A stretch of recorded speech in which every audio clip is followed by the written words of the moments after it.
N'étant pas spécialiste, je ne voudrais pas sortir une boule magique, donc je laisse la réponse à éventuellement quelqu'un d'autre.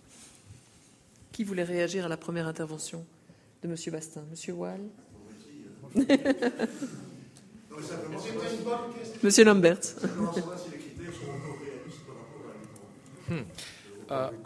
Notre position, là je parle vraiment au nom des Verts, c'est que les critères sont insatisfaisants parce qu'ils sont orientés essentiellement sur une seule chose. Allez, un critère, c'est le PIB par tête d'habitants, et puis c'est ça quand même le critère absolument déterminant. Et donc on a mené tout un travail législatif pour essayer non pas d'éliminer le critère, mais d'essayer d'ajouter d'autres critères qui permettent de mieux apprécier les inégalités entre les régions au niveau européen. On a été battu de chez battu. En réalité, tout le monde, je ne sais plus qui parlait des conservatismes tout à l'heure, mais tout le monde a peur, si on change les critères, d'y perdre. Et donc, surtout, peut-être que l'équilibre actuel n'est pas bon, mais en tout cas, surtout, ne touchons à rien, parce que peut-être que ça serait encore moins bon pour nous. Et donc, on touche à rien. Donc ça, c'est un petit peu... Donc, je partage votre constat que les critères ne sont pas satisfaisants. Y a-t-il moyen de les enrichir, d'avoir une meilleure palette de critères? La réponse est définitivement oui, mais il faut de nouveau de la volonté politique. Et alors, évidemment, se cache derrière ça la question du budget fédéral européen. Autrement dit, si on sait qu'on opère dans un cadre budgétaire qui va maigrir, qui est déjà pas gras, mais qui en plus de ça va maigrir, on ne peut pas dire que ça stimule beaucoup la créativité. C'est-à-dire que si on va vers une enveloppe qui s'élargit, notamment avec peut-être des ressources propres du type taxe sur les transactions financières, du type impôt européen sur les sociétés, etc., alors clairement on peut se dire, comme on retrouve des marges de manœuvre, il est plus facile alors de remettre en cause les critères, parce que finalement il y a peut-être moyen d'éviter que quelqu'un ne perde trop, tout en faisant en sorte qu'on ait un meilleur équilibre et qu'en effet les régions touchent selon vraiment leurs besoins réels. Donc ça, c'est la première question. Et la deuxième, sur l'euro, est-ce qu'on a accepté dans l'euro des gens qui ne présentaient pas les garanties suffisantes que pour respecter les règles communes? Alors on peut discuter de la validité ou non des règles de gouvernance économique et du dogme des 3%, des 60%, etc. Et tout le monde réalise bien que ces chiffres ont été choisis de manière arbitraire et politique. Mais une fois qu'on a des règles communes, c'est vrai qu'il vaut mieux s'y tenir. Et là, je dirais qu'on a deux grands exemples de manque de respect. C'est l'exemple grec, vous l'avez cité, et puis c'est l'exemple franco-allemand. Quand ils n'ont pas respecté les critères du pacte de stabilité, on a dit OK, alors on leur applique pas le pacte de stabilité. C'est quoi ce truc? Donc clairement, on a en effet un respect insuffisant. On a eu un respect insuffisant des règles communes. Ceci étant, je voudrais rappeler, le projet de l'euro n'est pas un projet monétaire, n'est pas un projet même économique, c'est un projet politique. Le signal qu'on a envoyé, que Kohl et Mitterrand ont envoyé en disant maintenant on y va, à la monnaie unique, c'était pour donner le signal qu'on allait vers l'intégration politique. Et donc ce qui manque à l'euro, ce n'est pas tellement une union économique, c'est une union politique. C'est-à-dire il n'y a pas de monnaie qui tienne sans un État derrière. Et on est toujours pour l'instant dans cet entre-deux. Donc on dit... on est au milieu du gué, on a fait l'union monétaire sans l'union économique, sans l'union fiscale, sans l'union politique. Tout le monde dit oui, on veut garder l'union, mais personne n'est prêt à dire OK, alors le prix de l'union, c'est l'union politique, c'est l'union fiscale, et donc ça veut dire, pour parler allemand, une union de transfert. L'union des États-Unis d'Amérique a des transferts fiscaux permanents entre des États riches et des États pauvres. D'accord? Il n'y a pas d'union monétaire qui tienne sans des transferts. Et alors, est-ce que nous nous sentons, et là je dirais que la Belgique est du côté des riches dans l'Union, est-ce que nous nous sentons suffisamment solidaires les uns des autres pour dire, eh bien nous acceptons la logique qu'il y ait des transferts financiers entre nous, entre les riches et les pauvres en Europe? Alors ce sont des transferts qui peuvent évoluer dans le temps. Et là on va se retrouver, nous francophones de Belgique, dans la position des Flamands de ce pays, qui vont se dire, oui mais attends, si on a des transferts financiers vers la Grèce par exemple, on veut quand même qu'en Grèce, les choses deviennent un peu responsables, parce qu'on ne veut pas financer un régime politique clientéliste, on ne veut pas financer un régime politique qui ne collecte pas les impôts, etc. Et donc, en effet, la seule réponse qui vaille, c'est solidarité et responsabilité, et c'est ça qui va faire que l'euro va tenir ou que l'euro ne va pas tenir. Mais c'est clair que la construction comme elle est maintenant, je ne donne pas cher de sa peau si on ne décide pas de faire les sauts qu'il faut. Quoi. Monsieur. Il y a du son? Ah bon, je ne savais pas. merci pour toutes ces explications. Je viens de la Belgique d'en bas. Je viens de Senef. C'est un tout petit village qui n'est connu parce qu'un certain Busquin a été bourgmestre. On ne connaît que ça, peut-être un peu son château. Je viens vous entendre et je viens vous féliciter. Je viens de vous entendre, je vous félicite. Vous parlez bien. Mais vous allez un peu vite, monsieur, pour que je puisse tout comprendre, oui. Mais vous me parlez avec des termes que moi, là-bas, dans mon village, je ne comprends pas. Vous parlez notamment de PIB. Je connais la PIB. Et puis, il y a un autre étudiant, d'ailleurs, ancien étudiant en droit européen, qui me parle de serpent. Il y avait du serpent fiscal, et puis il me parle de serpent social. Monsieur, dans mon village, je parle wallon. Avec les anciens du village. Les autres, ils l'abandonnent. S'il vous plaît, vous n'êtes pas pédagogue. Il faut vous mettre, s'il vous plaît, à être prof, pour enseigner, simplement, avec mes mots à moi, en utilisant le cas échéant le wallon. Sinon, vous n'y arriverez pas. Deuxième observation. J'ai failli être recruté par un lobby. Mais j'ai échoué. Heureusement pour eux, et peut-être pour moi. Mais j'ai pu voir à quel point les lobbyistes sévissaient. Ils sévissent au niveau des services communautaires et malheureusement aussi auprès des représentants du peuple, des groupes politiques. Ils sont là, ils minent l'Europe. L'Europe est pourrie par ce monde capitaliste. J'avais une troisième observation et je l'ai oubliée. Mais elle était sûrement plus positive. On va déjà réagir peut-être à la place des lobbies qui sont tellement nombreux, il y en a énormément effectivement, tellement influents. Je ne sais pas si... réaction, Monsieur Wall. Oui, très clairement, c'est l'évidence même qu'il y a un problème à ce niveau-là. Ceci dit, il n'est pas rien qu'européen. Et qu'est-ce qu'un problème de lobbyiste? Où ça commence-t-il? Où ça s'arrête-t-il? Il y a bien entendu les intérêts économiques. Vous avez aussi, à d'autres niveaux, du lobbying qui se fait par des associations. Donc, parler de lobbying n'est pas nécessairement un péché.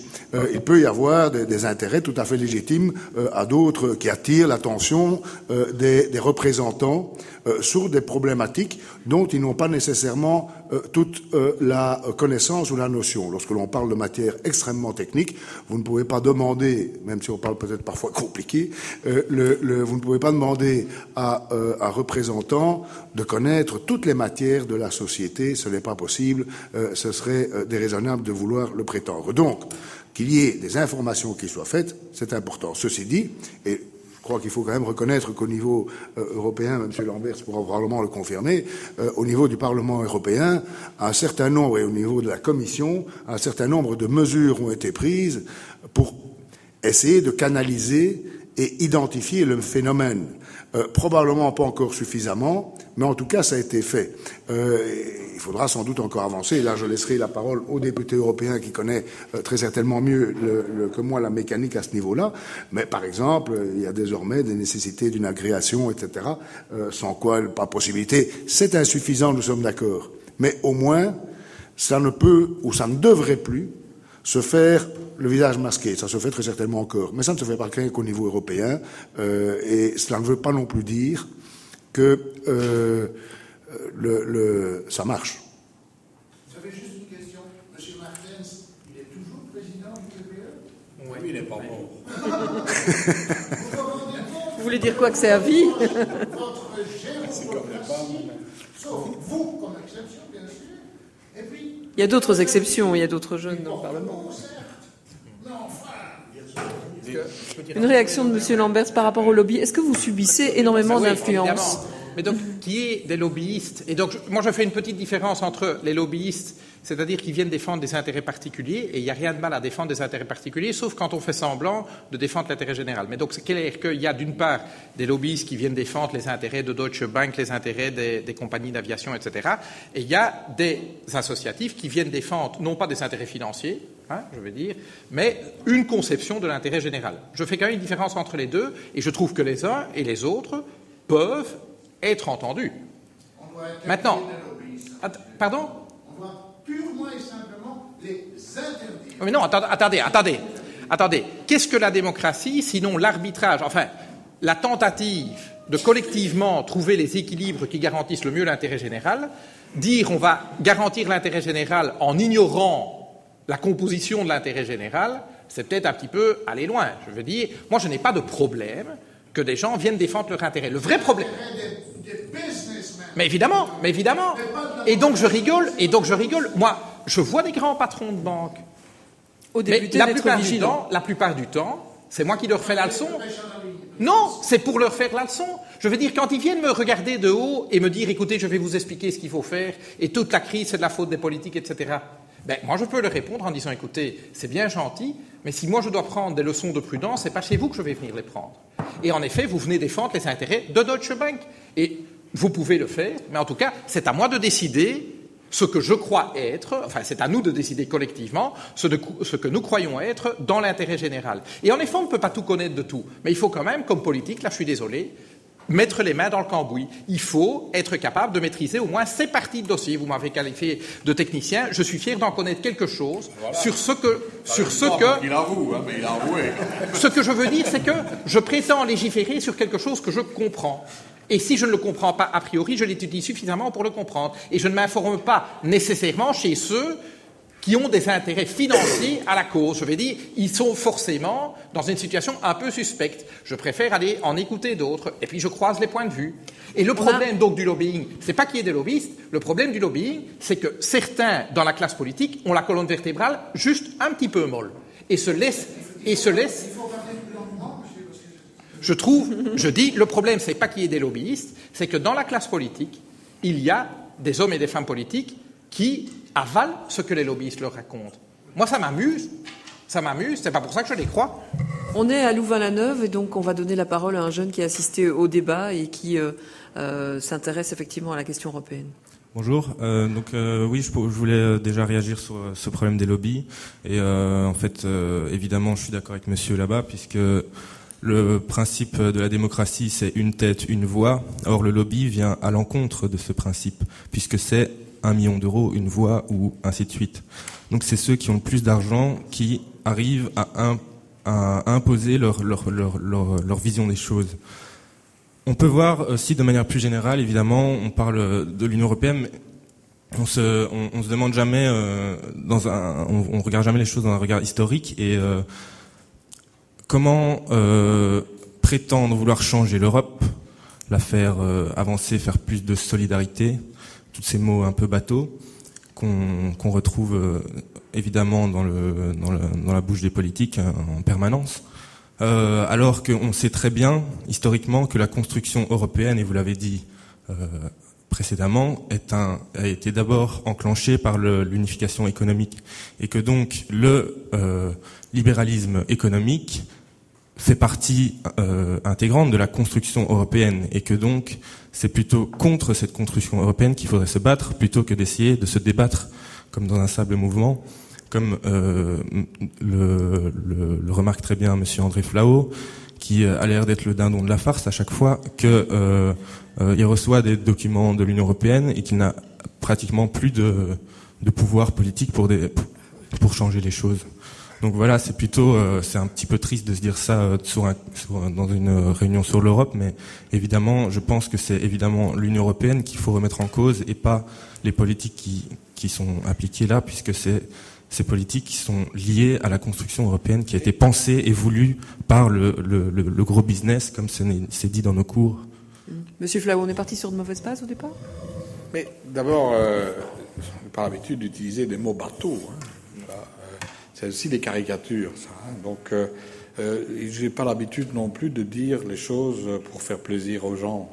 Quand je vous dis qu'effectivement, il y a un problème aujourd'hui à l'égard de l'Union européenne et de la façon dont elle fonctionne, et que nous sommes quelque part impuissants à réorienter les choses au niveau de certains parlements nationaux, c'est une réalité que l'on vit et que l'on va vivre de plus en plus. Je ne vais pas vous cacher la réalité, et pas vous emballer ça dans du papier aluminium avec un ruban rose pour vous faire passer la pilule. Hein. C'est ça la réalité. Donc c'est là-dessus qu'il faut effectivement réagir. On sait que l'Europe a été construite comme ça. On a essayé à un certain moment de faire accepter une Europe plus sociale, et finalement l'Europe sociale qui a été mise en œuvre, c'est une Europe qui, comme le disait M. Lambert, a aspiré les gens vers le bas plutôt que de les hisser vers le haut. C'est ça qui s'est produit. Donc aujourd'hui, nous devons nous organiser.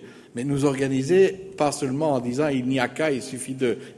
Il faut se rendre compte que cette Europe qui a été mise en place, elle l'a créée quoi finalement? Plutôt que d'avoir des régions diversifiées qui pouvaient être une source d'enrichissement réciproque, cette Europe, elle a eu pour effet de faire naître, de faire émerger des nationalismes, l'individualisme, le repli sur soi.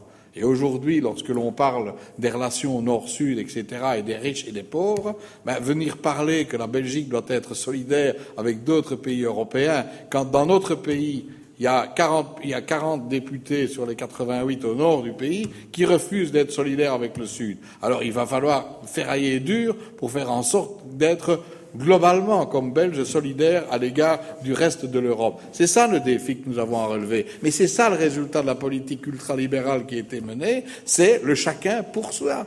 La vieille Thatcher qu'on a enterrée la semaine dernière, qu'on a brûlée la semaine dernière, elle a mis en place ce système qui finalement a créé une société qui n'a plus rien à voir avec cette conception de l'Europe du début, d'une Europe solidaire, avec des valeurs. La solidarité, la valeur centrale, c'est celle-là qu'il faut retrouver et il faut défendre. Pourquoi s'accrocher tellement à cette Union européenne alors qu'on pourrait évidemment agir au niveau national? Je comprends pas très bien l'idée de vraiment s'accrocher à cette Union européenne alors qu'elle est viciée dans son principe même, dans ses principes fondateurs. Quand on voit comment agit la Commission, c'est scandaleux. Enfin, ça mériterait une révolution dès demain. Et tout le monde le sait. Mais pourquoi s'accrocher à cette Union européenne? C'est ça que je comprends pas. Et en particulier, Monsieur Philippe Lambert. Mais rapidement, et puis on prendra une dernière question. Ça, c'est pas le genre de question auquel je veux bien répondre offline, alors, je veux dire, après la réunion, mais ça, c'est pas le genre de truc qu'on fait en deux coups de pied rapport. Offline, oui, désolé, non, j'y ai pensé, en fait, c'est du wallon, mais c'est du wallon dans le Berlin, donc, non, c'est fait exprès. Non, moi, je veux bien répondre à ça, mais ça, c'est pas un truc qu'on répond en deux coups de cuillère à peau. Mais je peux vous dire juste une chose, c'est que, sans la Commission européenne, on n'aurait pas eu le paquet climat-énergie. OK. Je veux dire, OK, alors n'en discutons pas. Je veux dire, si on pense que le défi des limites physiques de la planète n'est pas un défi existentiel pour l'humanité, on peut dire, ouais, bon, allez, ouais, ça c'est pour décorer.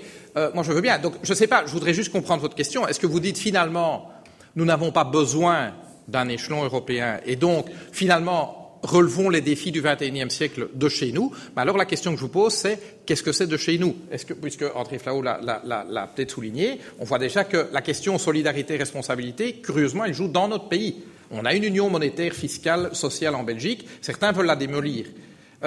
Et quelque part, alors allons jusqu'au bout. Disons, ça ne sert à rien d'avoir un niveau européen parce que finalement, tout ça nous dépasse et c'est instrumentalisé par. Le niveau belge, quelque part, on en est dépossédé aussi parce qu'on voit bien qu'on n'a pas barre sur la majorité politique en Flandre et que ça nous impose des politiques. Donc, replions-nous chez nous et puis on verra entre, je vais dire, l'axe Brabant-Wallon, Namur, Luxembourg et les deux grands bassins industriels du Hainaut et de Liège, est-ce qu'on a vraiment encore partie commune? Je veux dire, on peut raisonner en disant finalement on tirera mieux notre épingle du jeu à l'échelon localiste ou sous-localiste. Ça n'est pas mon option, mais alors si vous voulez que je développe mon option, ça c'est... On arrive presque à la fin du débat.